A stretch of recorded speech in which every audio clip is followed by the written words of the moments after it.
One of the most common questions I get in my classes is, what's the difference between chroma and saturation? When I talk about color, I use the language that conforms to the Munsell color system in talking about the three characteristics of color: value, hue, and chroma. Value referring to the inherent lightness and darkness of color. Hue referring to the color family that a color lives in: yellow, orange, red, violet, blue, and green. And chroma describing the inherent intensity of a color. That word saturation is often used in digital programs such as Photoshop or editing images on our iPhones. So it's a really great question as to what the difference between chroma and saturation. I think it's important to remember that when we make a painting, we are making a physical object. And the manner in which the paint is applied onto the painting ultimately determines how we perceive that color as the viewer.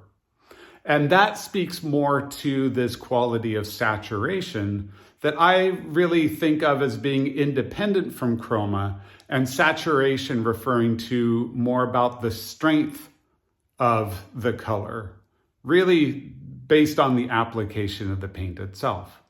Let's take a look at a couple examples. So let's take a further look at this difference between chroma and saturation.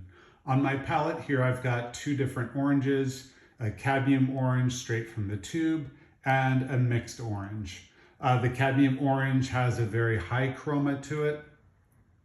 The mixed orange has a much lower chroma to it in terms of their inherent quality of intensity. If I take the cadmium orange and not really load up the brush too much and just kind of thinly apply it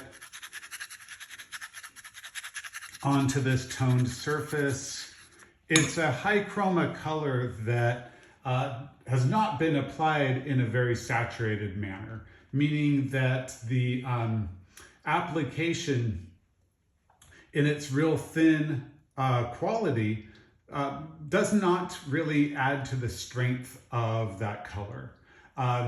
But if I take a muted low chroma orange and really applied it generously, nice loaded up brush, thick, confident brush mark, that is a low chroma color that has a high saturation to it. So again, chroma is that quality of color intensity as it either comes from the tube or is mixed on our palettes. Saturation speaks more to the strength of color and the manner in which it's applied onto the painting. I hope you find this helpful, and it helps to clarify some of the terminology that we use around color. Please let me know if you have any questions in the comments.